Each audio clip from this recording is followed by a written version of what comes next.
नमस्कार दोस्तों। आज हम आपके करियर के बारे में बात करते हैं कि करियर कब हमारा उठेगा या कब हमारा गिरेगा। कुछ लोगों को आपने देखा होगा अधिकतर बहुत समय हो जाता है पर ना जॉब ना बिजनेस, या मतलब वो अगर ट्राई भी कर रहे हैं तो उनको एटलीस्ट जॉब नहीं मिल पा रहा है क्योंकि बहुत सारी प्रॉब्लम्स होती हैं। और चीज़ों के बारे में हम उन्हीं सभी चीज़ों के बारे में हम बात करते हैं कि करियर कब किसी का उठेगा, कब किसका डाउनफॉल में जाएगा। जैसे कि मैंने आपको एक सैटर्न योर सक्सेस के ऊपर एक वीडियो बना रखा है। पहले आप सैटर्न को समझें क्योंकि सैटर्न कर्म कारक है, तो उनसे रिलेटेड भी आपको बहुत कुछ सीखने को मिलेगा। और सैटर्न जब होते हैं तो नॉर्मली चीज़ों को आपको कर्म आपको मिलना स्टार्ट हो जाता है, क्योंकि सैटर्न जब तक अच्छे नहीं है आपको कर्म का मिलना स्टार्ट नहीं होगा। तो वो भी वीडियो देख लें। आज हम मेनली 10th हाउस के बारे में बात करते हैं कि 10th हाउस आपकी करियर ग्रोथ को कैसे दर्शाता है, क्योंकि मेनली तो कर्म का कारक तो 10th हाउस और सैटर्न ही है। तो 10th हाउस के बारे में आज हम बात करते हैं। जैसे आपकी कुंडली में 10th हाउस में जो भी राशि पड़ी हुई हो, आप पहले उसके लॉर्ड को देखें। जैसे कि अगर किसी के में मेष राशि पड़ी हुई है 10th हाउस में, तो आप देखेंगे कि व्यक्ति को ना बहुत जल्दी करियर में ग्रोथ मिल जाती है, क्योंकि मार्स वहाँ का प्लेनेट होता है। मार्स एनर्जी के लिए जाना जाता है और मार्स एनर्जी वहाँ पे बहुत अच्छी लगा देता है, तो जल्दी आदमी को करियर मिल जाता है। पर कभी कभार आपने ये भी सीन देखा होगा कि मार्स की राशि बेशक पड़ी हुई है पर फिर भी आदमी को कर्म के रूप में जो डायरेक्शन, जो पाथ जो चाहिए वो नहीं मिल पा रहा है, क्योंकि 10th हाउस वहाँ पे एक्टिव नहीं है। और 10th हाउस के बारे में ये भी बोला जाता है कि आपका 10th हाउस जब तक ज़्यादा अच्छा नहीं हो पाएगा जब तक उसकी दशा या अंतर्दशा नहीं आए आपके ऊपर। वही फैक्टर आ गया ना कि आपके पास बेशक आपकी कुंडली में कोई भी राजयोग बना हुआ है, अगर उस राजयोग का या उस 10th हाउस का जब तक पीरियड नहीं आएगा, क्या आपको कोई कर्म मिल पाएगा?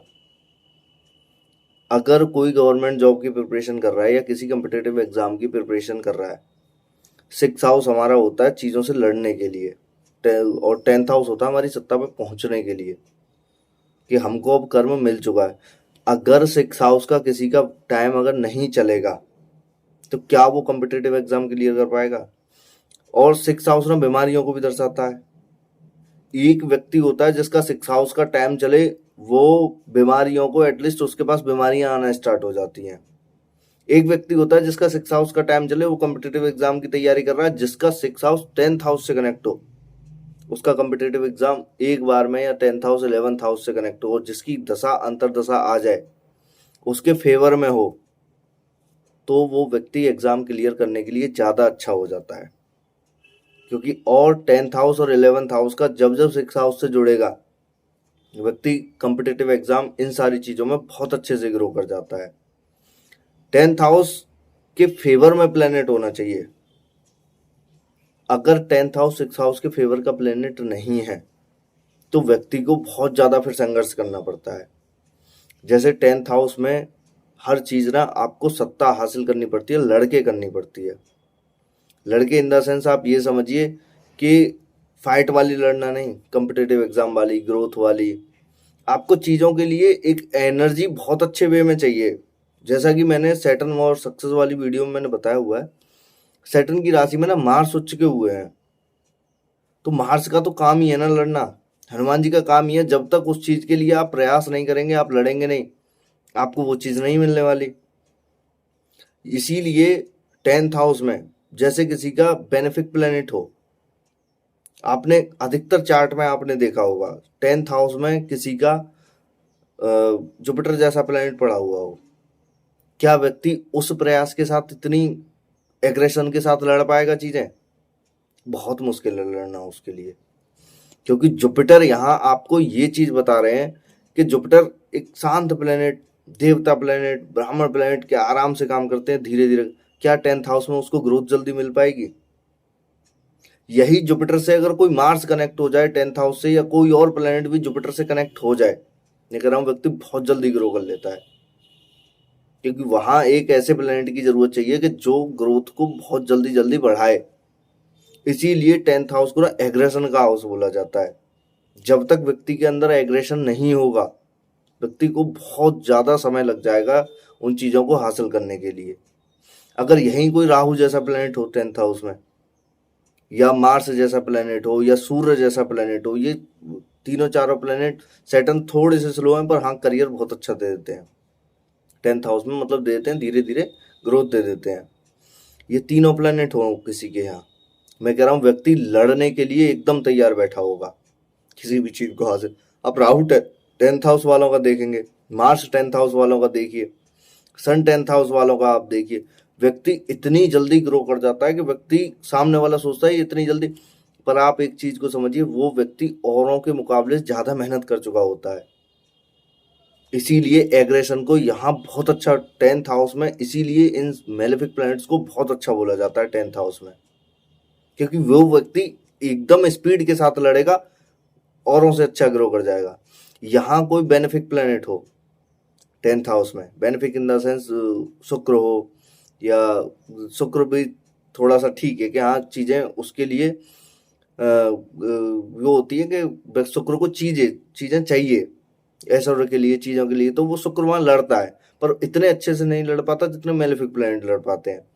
जुपिटर जैसा प्लैनेट हो, वहाँ चीज़ें थोड़ी सी शांत स्वभाव में करेगा व्यक्ति, कि व्यक्ति को लगेगा चलो ठीक है चल रहा है हमारा, धीरे धीरे जो कुछ भी चल रहा है वो हमारा अच्छे से चल रहा है। पर यहाँ अगर मार्स राहु जैसे आप प्लैनेट किसी के भी चार्ट में आप देखेंगे, व्यक्ति बहुत जल्दी ग्रो कर जाता है। वो व्यक्ति औरों के मुकाबले इतनी जल्दी फास्ट वे में अपने करियर को बनाने के लिए काम करते हैं जितने कि और लोग नहीं कर पाते। वो एनर्जी अपनी 100% वहाँ लगाते हैं। जुपिटर वाला कोई प्लैनेट वाला वो व्यक्ति, उससे आप बोलेंगे कि आपने क्या अपनी 100% एनर्जी लगाई, वो बोलेगा नहीं लगा पाया। और व्यक्ति की वहाँ करियर को रिलेटेड सबसे ज़्यादा प्रॉब्लम आती है, क्योंकि वहाँ व्यक्ति थोड़ा सा आलसी भी हो जाएगा 10th हाउस में जाके वो प्लैनेट, और बोलेगा चलो करते हैं, धीरे धीरे चीज़ें करते हैं। पर वहीं अगर कोई मेलेफिक प्लैनेट वाला हुआ, वो व्यक्ति बहुत जल्दी आगे जाके ग्रो कर जाता है, क्योंकि 10th हाउस में सत्ता है, वह छीनना पड़ेगा आपको लोगों के हाथ से। और लोग क्या है कि आज की डेट में आपने देखा होगा कि लोग सबसे ज़्यादा कम्पिटेटिव चीज़ें बढ़ चुकी हैं, व्यक्तियों के पास स्किल्स से डेवलप चीज़ें और ज़्यादा आ चुकी हैं, तो आपको वहाँ मेलेफिक प्लैनेट होगा, वो चीज़ों को छीनने के लिए प्रयास करेगा, सीखने के लिए प्रयास करेगा, चीज़ों को और ज़्यादा बढ़ाएगा अपने दायरे को, कि मुझे चीज़ें चाहिए। उसके पीछे गलत नहीं है मेलेफिक प्लैनेट। अगर किसी का कोई बेनिफिक प्लैनेट है तो मैं कह रहा हूँ आपका मेलेफिक प्लैनेट हो, आप वहाँ प्रयास कीजिए, आप डेली तौर पे एक्सरसाइज करके आप बॉडी की एनर्जी को बढ़ाएं, मार्स को आप बढ़ाएं कहीं ना कहीं। इसीलिए मैं बोलता हूँ अगर आपका लग्न और मजबूत हो, या किसी व्यक्ति के लग्न में कोई मेलेफिक प्लैनेट आ जाए, आपने देखा होगा उसके जीवन में थोड़ा सा संघर्ष तो जरूर रहेगा, पर वो चीज़ों को पाने के लिए एटलीस्ट वहाँ लड़ेगा कि मुझे ये चीज़ें चाहिए। और वो व्यक्ति आपको दिखेगा कि हाँ ये एग्रेशन से चीज़ें हासिल करना चाहता है। 6th हाउस का किसी का टाइम चले, वहाँ भी चीज़ें आदमी लड़ने के लिए तैयार बैठा होगा। 6th हाउस में कोई मेलेफिक प्लैनेट हो, मार्स हो, राहु हो, या ये सैटर्न जैसा भी कोई प्लैनेट हो, तो वहाँ चीज़ें आदमी लड़ने के लिए तैयार बैठा रहेगा कि मुझे लड़ के चीज़ें करनी है। इसीलिए दशा अंतर्दशा बहुत ज़्यादा इम्पोर्टेंट हो जाती है आदमी के लिए, कि व्यक्ति करना क्या चाहता है। 10th हाउस के फेवर की दशा, अगर किसी के 10th हाउस के फेवर की दशा नहीं आ रही है, तो व्यक्ति को फिर वहाँ जाके फिर बहुत ज़्यादा फिर प्रॉब्लम फिर होती है, क्योंकि वो व्यक्ति करियर को लेके ज़्यादा परेशान मिलेगा ही मिलेगा आपको। और अधिकतर व्यक्तियों के चार्ट में आपने देखा होगा किसी का 8th हाउस का टाइम चल जाए, 10th हाउस को हील करने वाला हाउस 9th हाउस होता है, 9th हाउस के भी जब 12th हाउस का जब टाइम आता है, मतलब 9th हाउस से 12th हाउस जो होगा वो 8th हाउस होगा, क्या व्यक्ति करियर के प्रति इतना सोच पाएगा? क्योंकि उसके पास अचानक से आने वाली प्रॉब्लम्स बहुत ज़्यादा आएंगी फिर, क्योंकि उससे रिलेटेड व्यक्ति निकल नहीं पाएगा जहां उसको करियर के प्रति कुछ सोचना चाहिए, या चीज़ें वहां फाइट के साथ लड़नी चाहिए, वहां प्रॉब्लम्स फिर आती हैं। अगर जैसे किसी का 10th हाउस से चंद्रमा लिंक कर जाए, तो वो भी व्यक्ति बहुत ज़्यादा चीज़ें नहीं कर पाता अच्छे वे में। हाँ, अगर अच्छे वे में मैंने बहुत उस वे में जब देखिए, जब यहाँ से कोई मेलेफिक प्लैनेट कनेक्ट हो जाए उनका, चंद्रमा 10th हाउस में और चंद्रमा की राशि में जाके कोई मेलेफिक प्लैनेट बैठ जाए 4 नंबर राशि में, तो व्यक्ति करियर में बहुत अच्छा ग्रोथ कर जाता है। क्योंकि उस व्यक्ति के पास अब अपॉर्चुनिटी चंद्रमा वहां से लगाएगा जहां से वो बैठ के आ रहा है, वो विपरीत या राजयोग के रूप में काम करेंगे आपके, जब जाके व्यक्ति के पास अच्छी ग्रोथ फिर होती है। और 10th हाउस का जब आता है, जैसे गवर्नमेंट जॉब के लिए बोला जाता है कि 10th हाउस आप देखिए, फिर आप देखिए दशांश का लग्न। और डिटेल में जाने के लिए जब आप दशांश का लग्न आप देखेंगे D10 चार्ट का, वहां से आपको क्रिस्टल क्लियर हो जाएगा कि व्यक्ति करना क्या चाहता है। आप D1 चार्ट पे आप देख लिए कि किसी का यहाँ बेनिफिक प्लेनेट बैठा हुआ है, आप दशांश का लग्न देखिए, दशांश के लग्न में आपको सन मिल जाए, राहु केतु जैसे ग्रह मिल जाए, आपको शनि मिल जाए, या मंगल जैसा कोई ग्रह मिल जाए, मैं कह रहा हूँ व्यक्ति, आपने D1 चार्ट में आपको पता लगा कि ये व्यक्ति का ओवरऑल चीजें ऐसी रहेंगी, पर वहां दशांश के लग्न के अंदर अगर आपको बहुत अच्छे प्लैनेट अगर मिल गए, बेनिफिक प्लैनेट या सूर्य जैसा प्लैनेट मिल जाए, मैं कह रहा हूँ व्यक्ति करियर में बहुत अच्छा ग्रोथ कर लेता है। जो व्यक्ति ने सोचा भी नहीं होता इतना अच्छा उसको ग्रोथ मिल जाता है व्यक्ति के लिए। 10th हाउस और 11th हाउस दोनों को रूल करने वाले सैटर्न है, या आपको सैटर्न से कनेक्ट होने वाला कोई ग्रह आपको मेलेफिक प्लैनेट मिल जाए, या सैटर्न किसी अच्छी जगह पे प्लेस हो, तो व्यक्ति बहुत अच्छा करियर में ग्रोथ कर लेता है। और 10th हाउस का जो भी आपका स्वामी बैठा हो वहां से अगर आपको कोई भी मेलेफिक प्लैनेट अगर कनेक्ट होते हुए मिल जाए, तो मतलब करियर में ग्रोथ आदमी बहुत जल्दी बहुत अच्छे वे में कर लेता है। पर इस सब के पीछे भी सबसे बड़ा जो फैक्टर जो आता है वो आता है फिर दशा का या अंतरदशा का। एक व्यक्ति आपने देखा होगा जिसकी एज अच्छी खासी हो चुकी है, पर उसके फेवर की उसको दशा नहीं मिली, 6th हाउस और 10th हाउस के फेवर की उसको दशा नहीं मिली, क्या व्यक्ति करियर में ग्रो कर पाएगा? 5th हाउस या 10th हाउस के या 11th हाउस के फेवर की दशा बहुत मुश्किल हो जाता है। अगर किसी के 4th हाउस के प्लेनेट की दशा चल रही हो, जैसे 4th हाउस में किसी का शुक्र बैठा हो, शुक्र की महादशा चल रही हो या अंतरदशा आ रही हो, क्या व्यक्ति करियर में ग्रोथ कर पाएगा?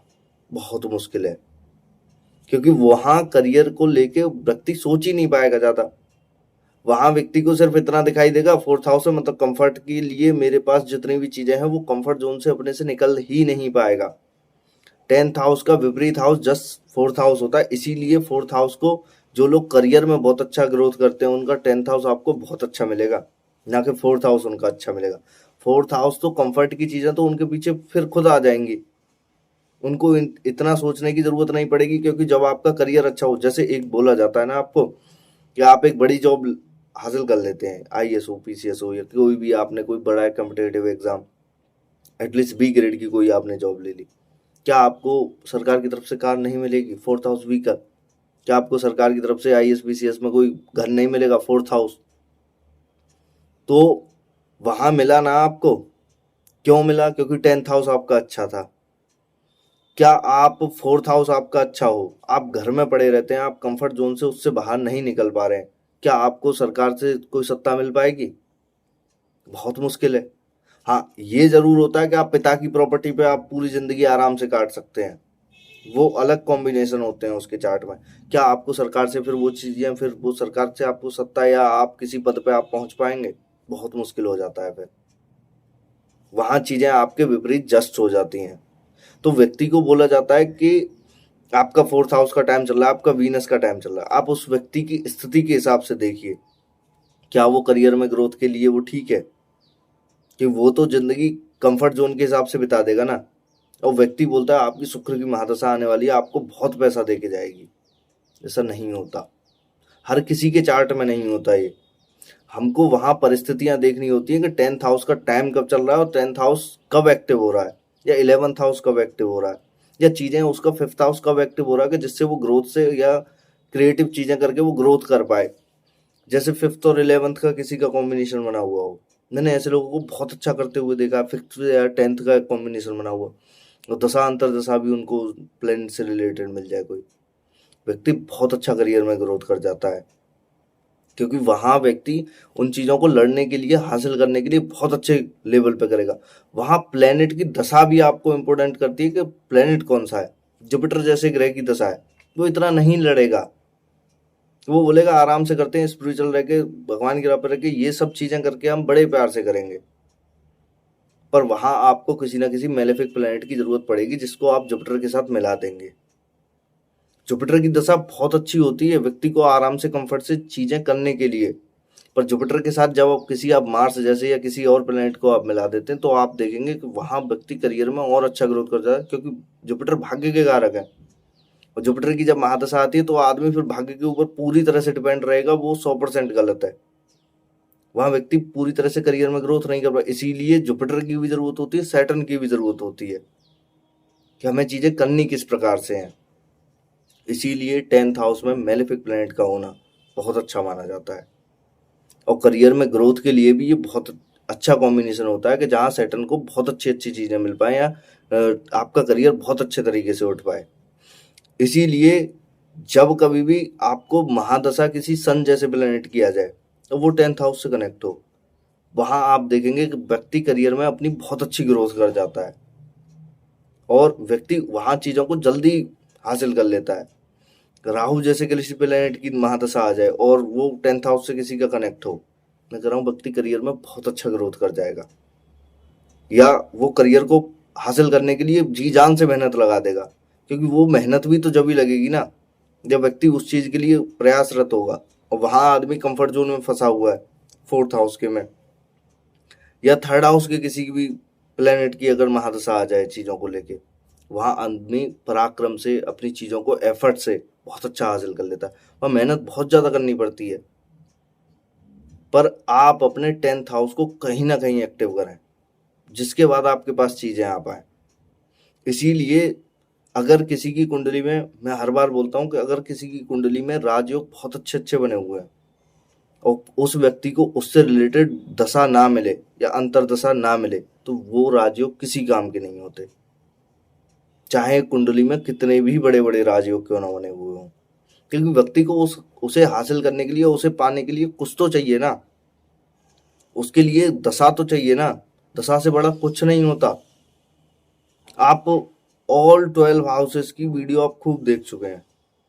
प्रिडिक्शन जब ही आएगा जब आप उसके बारे में प्रिडिक्ट कर पाएंगे कि ये दशा में आपको ये 100% मिल जाएगा, क्योंकि वहां राजयोग भी कुछ, देखो आपके में जैसे मैं अधिकतर आपने देखा होगा शुक्र और सूर्य के राजयोग के बारे में अच्छा बताया जाता है कि हाँ शुक्र पैसा है और सन तुम्हारी सत्ता है, तो सत्ता भी होगी, पैसा भी अच्छा खासा होगा व्यक्ति को। पर क्या आपने इसके अंदर के क्रक्स को समझा है कि वो क्या दशांश में जाके अच्छा हो रहा है कि नवांश में जाके अच्छा हो रहा है? क्योंकि जब तक वो डिटेल में जाके आप अंदर जाके नहीं देखेंगे उस प्लेनेट की स्ट्रेंथ के बारे में, आपको नहीं पता लगेगा। वो स्ट्रेंथ में भी बहुत अच्छा है, चीजें हैं। अब देखिए कि उससे रिलेटेड महादशा या अंतरदशा आपको मिलेगी या नहीं मिलेगी। अगर आपको उससे रिलेटेड महादशा या अंतरदशा अगर मिलेगी तो वो आपको करियर में ग्रोथ अच्छा दे के जाएगी, वो आपको नो डाउट आपको किसी ना किसी करियर के लिए अच्छे उस पर लेके जाएगी। अगर यही होती है आपकी 10th हाउस से और कनेक्ट हो जाए तो व्यक्ति को फिर बहुत अच्छा फिर करियर में ग्रोथ दे के जाएगी। वहां करियर आपका 100% उठना ही उठना है। और डाउनफॉल के लिए अगर इसके विपरीत ही किसी प्लेनेट की महादशा आ जाए, या आपको अगर आप देखोगे 10th हाउस से विपरीत मतलब 8th हाउस के किसी की प्लेनेट की महादशा आ जाए, 12th हाउस से रिलेटेड कहीं ना कहीं उसको ट्रांसफर होगा, 3rd हाउस में होगा, कहीं ना कहीं उसका ट्रांसफर होगा, तो वहाँ चीज़ें आपके साथ में फिर प्रॉब्लम आने वाली होती हैं। वहाँ आपको करियर में ग्रोथ फिर अच्छी नहीं मिल पाती। इसीलिए 10th हाउस में मेलेफिक्स बहुत अच्छे माने जाते हैं कि आपको चीज़ें वहाँ 100% देने के लिए आप प्रयासरत रहेंगे। आप जिनके भी 10th हाउस में आप मेलेफिक्स आप देखें, आप उनको एक बार में प्रिडिक्शन ये नहीं कह सकते कि ये व्यक्ति अपने कर्म के रूप में 100% खराब कर्म करेगा या व्यक्ति किसी का सर्वनाश करने के लिए ही होगा। जैसे किसी का राहु 10th हाउस में देखा जाता है, अधिकतर आपने देखा होगा कि राहु 10th हाउस के लिए बोला जाता है अरे ये व्यक्ति कर्म के रूप में खराब ही करेगा, नहीं करेगा। ऐसा नहीं होता कि 100% आदमी व्यक्ति गलत राह पे चल गई ये सभी करेगा, नहीं करता। वो करियर में ग्रोथ लगाने के लिए राहु ब्लास्ट है चीज़ों का एक साथ बड़े रूप में प्रदर्शित करना, तो राहु वहाँ एक साथ चीज़ों को बहुत बड़े रूप में देगा इस व्यक्ति को, तो करियर के लिए बहुत अच्छा ग्रोथ दे देता है। तो राहु 10th हाउस में इसीलिए बहुत अच्छा माना जाता है। अब 10th हाउस में पड़ी हुई राशि को आप देखिए कि राशि कौन सी पड़ी हुई है, उसका प्लेनेट कहाँ पड़ा हुआ है। 10th हाउस में अगर आपके किसी के भी अगर देखोगे आप, जैसे कि एरीज राशि पड़ी हुई है जिसके बारे में हम पहले बताया हुआ है, तो वो अच्छा ग्रोथ कर जाएगा। मार्स भी अच्छी जगह पड़े हुए हैं, अच्छा ग्रोथ कर जाएगा, कहीं ना कहीं उसके पास चीजें और अच्छे वे में आ जाएंगी, तो वो भी अच्छा होता है। यहाँ जैसे शुक्र की राशि हो तो वो व्यक्ति पैसे के लिए चीजें बहुत अच्छे वे में कर जाएगा, और यहाँ से भी कोई मेलेफिक प्लैनेट और कनेक्ट हो जाए तो और अच्छे वे में वो ग्रोथ कर जाएगा। पर वहाँ मेलेफिक प्लैनेट कहीं ना कहीं 10th हाउस से आपका कनेक्ट होना चाहिए। और अगर मेलेफिक प्लैनेट कनेक्ट नहीं है तो बेनिफिक प्लैनेट में आप कहीं ना कहीं अपने लग्न को इतना मजबूत करें कि आप उन चीजों को हासिल कर सकें। इसीलिए मैं लग्न पे अधिकतर बार मैं जोर देता हूँ कि अगर आपका लग्न अगर मजबूत है तो आप चीजों को हासिल करने के लिए लड़ेंगे वहां। वरना आप व्यक्ति को देखेंगे अगर लग्न मजबूत नहीं है, व्यक्ति आलसी होगा, जिसकी वजह से वो चीजें हासिल जिस जो टाइम पे होनी चाहिए वो नहीं कर पाएगा। आपकी कुंडली में बहुत सारे राजयोग बने हुए हैं, आपका लग्न कमजोर है, आप वहां राजयोग नहीं फलित कर पाओगे, कुछ नहीं कर पाओगे। जैसे हमारे पास कोई चार्ट आते हैं, हम उसको रेमेडी भी देते हैं, हमें ये भी पता होना चाहिए कि ये रेमेडी करेगा या व्यक्ति या नहीं करेगा, क्योंकि आप उससे रिलेटेड रेमेडी आप दे रहे हो और वो व्यक्ति उस रेमेडी को ही सही तरीके से नहीं कर रहा है, मतलब उसके पर राजयोग चाहे कितने भी हों वो फलित नहीं होने वाले। आपके चार्ट में कितने भी राजयोग हों, अगर लग्न अगर कमजोर है या लग्न से वो चीजें नहीं करना चाहता, वो राजयोग नहीं फलित होने वाले। 90% केसेस में आपको यही व्यक्ति मिलेंगे जो व्यक्ति चार्ट तो देख लेते हैं कि हमारे में राजयोग इतने सारे बने हुए हैं पर हमारे में फलित नहीं हो रहे। क्यों नहीं फलित हो रहे, उसके पीछे का भी तो रीजन आपको पता होना चाहिए कि आपकी कुंडली में सारे राजयोग बने हुए हैं पर आपके में वो एक भी फलित नहीं हो रहा है। धन योग भी है, सत्ता का योग भी है कि सत्ता भी मिलेगी, पर वो फलित क्यों नहीं हो रहे हैं। इसीलिए लग्न को पहले एटलीस्ट आप लग्न को मजबूत करें। हर हाल में लग्न आपका इतना मजबूत होना चाहिए कि आप व्यक्ति वहाँ चीज़ों के लिए लड़े या चीज़ों के लिए हासिल करने के लिए एटलीस्ट खड़ा हो कि हाँ मैं व्यक्ति अब खड़ा है। और फिर 6th हाउस को आप अपने को अच्छा करें। एक्सरसाइज डेली रेगुलर तौर पे आप एक्सरसाइज अगर करते हैं, आप 6th हाउस को अपने को अच्छा करते हैं। कॉम्पिटिटिव एग्जाम का होता है, वहाँ आप कॉम्पिटिटिव एग्जाम के लिए लड़ पाएंगे अच्छे तरीके से। और 5th हाउस को अपने को बुद्धि को अच्छा करें जिसकी वजह से आप पढ़ाई अच्छी करें, क्योंकि 5th हाउस क्रिएटिव चीज़ों का होता है, नई नई चीज़ों का होता है। आप अपने नई नई स्किल्स पे आप काम कीजिए, क्रिएटिव कुछ सीखिए, कुछ करिए या पढ़िए, तो आप एक अपने तरीके से बहुत अच्छे लेवल पे आप पढ़िए। 5th हाउस में आपकी बुद्धि अच्छी होगी, आपको सत्ता 5th हाउस। इसीलिए आपने देखा होगा जितने राजा महाराजा थे, कुछ भी थे, जितना पढ़ते थे पहले, आप किसी के भी बारे में इतिहास उठा के देखिए, वो पढ़ते थे पहले, अच्छा खासा पढ़ते थे, बुद्धि अच्छी थी, सत्ता उनके पास आई उस प्रकार से। तो 5th हाउस सत्ता का भी होता है कि कुर्सी कहाँ से मिलेगी आपको, वो 5th हाउस है। 10th हाउस आपके कर्म है कि आपको अब कर्म करने को क्या मिलेगा। तो वहाँ 5th हाउस जब आप पढ़ेंगे अच्छे से तो आपको वहाँ 5th हाउस भी अच्छा रिजल्ट देगा। फिर आप 10th हाउस पे आएंगे और 11th हाउस गेन्स हो गए इन सभी के। जब आप 10th हाउस में जब आप कर्म को करने के लिए लड़ने के लिए तैयार जब हो जाएंगे तो 11th हाउस आपको इन सभी से गेन्स देगा, जब आपकी चीजें सुधरेंगी कहीं ना कहीं। तो आपने देखा होगा ना, कुछ लोग कर्म योगी जो होते हैं जिनकी दशा अंतरदशा भी आपको नहीं मिलेगी कि इनके फेवर की दशा अंतरदशा भी आई, पर आप देखेंगे उनका 1st हाउस, 3rd हाउस और 6th हाउस आपको 10th हाउस इतना मजबूत मिलेगा कि आप देखेंगे कि वो व्यक्ति ने वो चीजें हासिल करी हैं जिस टाइम पे आपको कुछ चार्ट ये देखने को मिलेंगे जो अपने से विपरीत जाते हैं। वो वही चार्ट हैं जो अपने से विपरीत जाते हैं, मतलब उन्होंने लड़के वो चीजें हासिल करी हैं। तो वो चार्ट आपको बहुत rare of the rare case में देखने को मिलेंगे जहां आप एक बार झट से बोलेंगे कि इस व्यक्ति ने मेहनत करके, संघर्ष करके अपने बलबूते पे चीजें हासिल करी हैं। वहां फिर दशा अंतरदशा के लिए आपको चीजें देखने की जरूरत नहीं पड़ती। ये कुछ ही चार्ट होते हैं जो एक आध चार्ट आपको देखने को मिलेंगे, वरना बाकी के चार्ट दशा अंतरदशा के विपरीत नहीं, उसके अनुरूप ही चलते हैं। इसीलिए मेलेफिक प्लैनेट हो या कोई भी प्लैनेट हो, या आप देखेंगे कि जिसके भी नीच के भी प्लैनेट हो, और नीच के प्लैनेट के लिए सबसे ज्यादा बोला जाता है कि इसका नीच का प्लैनेट है तो व्यक्ति हासिल नहीं कर पाएगा। ऐसा कुछ नहीं होता, नीच का प्लैनेट भी बहुत अच्छा रिजल्ट देता है, क्योंकि वो व्यक्ति उन चीजों से और ज्यादा लड़ेगा अपने आप को साबित करने के लिए।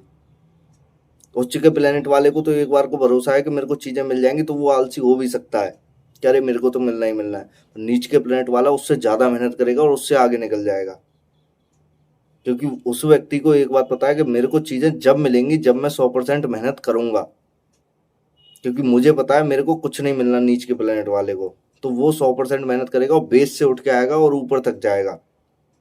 तो नीच के प्लेनेट भी बहुत अच्छा रिजल्ट देते हैं।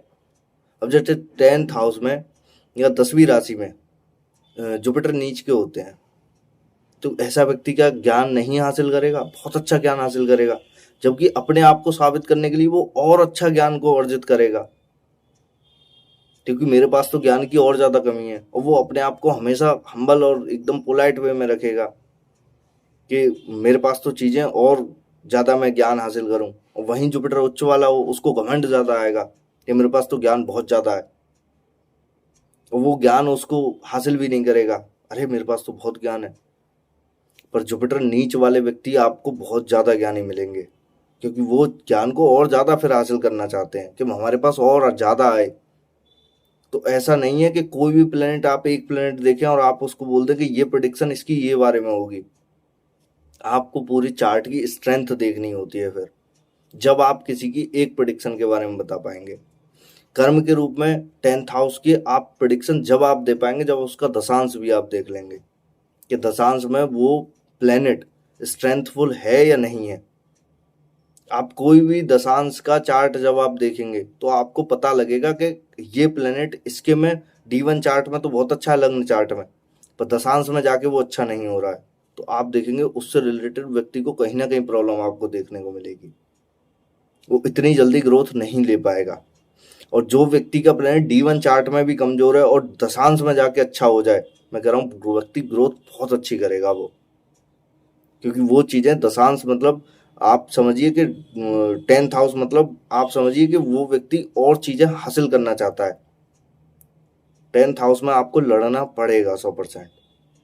अब जितनी ज़्यादा अच्छे वे में आप मतलब चीज़ें आप करेंगे और चीज़ों को हासिल करने के लिए आप प्रयासरत रहेंगे, इसीलिए बोला जाता है सैटर्न के लिए डिसिप्लिन का कारक बोला जाता है। और 10th हाउस के नेचुरल रूलर डिसिप्लिन के कारक सैटर्न ही है। जब तक आप डिसिप्लिन में 100% मेहनत नहीं करेंगे आपको चीज़ें हासिल नहीं होने वाली। आप किसी भी व्यक्ति का चार्ट उठा के देखिए, किसी भी व्यक्ति का जो जिसने ग्रोथ में बहुत अच्छा किया हो, उसका एक पीरियड आप निकाल के देखेंगे ना, दशा का या अंतरदशा का, या आप उस पीरियड में आप व्यक्ति को बोलेंगे कि आपने इस टाइम पे बहुत मेहनत की, वो व्यक्ति यस का ही जवाब देगा कि हाँ ये टाइम था जिस टाइम पे मैंने 4 से 5 साल इतनी मेहनत की इस चीज़ को हासिल करने के लिए, और मैं उस चीज़ को हासिल कर गया 100%। या फिर आप देखेंगे किसी की अंतरदशा 10th हाउस की या 6th हाउस की बहुत अच्छी आ जाए, 2 या 2.5 साल की कोई अंतरदशा हो, और उस व्यक्ति ने 2 या 2.5 साल में ही इतनी मेहनत कर ले कि कोई कम्पिटिटिव एग्जाम के लिए अच्छी नौकरी ले ले। इतने से ज़्यादा टाइम नहीं लगता किसी भी कम्पिटिटिव एग्जाम के लिए। 2 से 2.5 साल की उसको अंतरदशा या दशा चाहिए जिसमें वो एक साथ ग्रोथ करे, हासिल कर जाए किसी चीज़ को। तो वही होता है 10th हाउस के लिए। जो व्यक्ति बोलता है कि हमने इस टाइम पे इतनी मेहनत की थी और इस टाइम पे हम अच्छी सफलता, तो आपको अपने 100% एफर्ट्स डिसिप्लिन के साथ जिस दिन आप दे देंगे, आपका 10th हाउस ऑटोमेटिक अच्छा हो जाएगा, आपके फेवर की वो चीज़ें आपको मिलना स्टार्ट हो जाएंगी। अगर उसकी अंतरदशा या दशा भी नहीं है तो आप उस प्लेनेट से रिलेटेड रेमेडी कीजिए, बाहर से डेली आप एक्सरसाइज कीजिए। जुपिटर है, आप कहीं ना कहीं स्पिरिचुअल से भगवान से कनेक्ट होइए या मंदिर जाइए, तो आपका वो प्लेनेट एक्टिव होगा, आपको वो रिजल्ट अच्छा देगा। मरकरी ये स्किल से आप कनेक्ट होइए, कुछ ना कुछ नया स्किल से ट्राई कीजिए, जब आपके साथ चीज़ें अच्छी होंगी। राहु है तो ऑटोमेटिक आपको अच्छी चीज़ें करेगा। राहु के लिए आप गणेश जी, केतु है तो आप गणेश जी को करिए आप चीज़ें। चंद्रमा है तो आप घर वालों का या दूध से बनी हुई चीज़ों का कुछ ना कुछ डोनेशन कीजिए, तो आपके लिए 10th हाउस में अच्छा रिजल्ट देगा। सन है तो आप सूर्य नारायण भगवान को आप जल दीजिए, वो तो 10th हाउस के लिए, सन तो किसी का नीच का भी है तो आप सूर्य नारायण भगवान को जल दीजिए, उसमें कोई परेशानी नहीं है। एक बात बोली जाती है कि नीच का ग्रह, क्या आप उसके उपाय नहीं करेंगे? वो करेंगे आपको, वो आपको 100% रिजल्ट देगा आपको अच्छा। तो आप चीज़ें जब उससे रिलेटेड जब आप करेंगे तो आपकी चीज़ें बहुत अच्छी होंगी।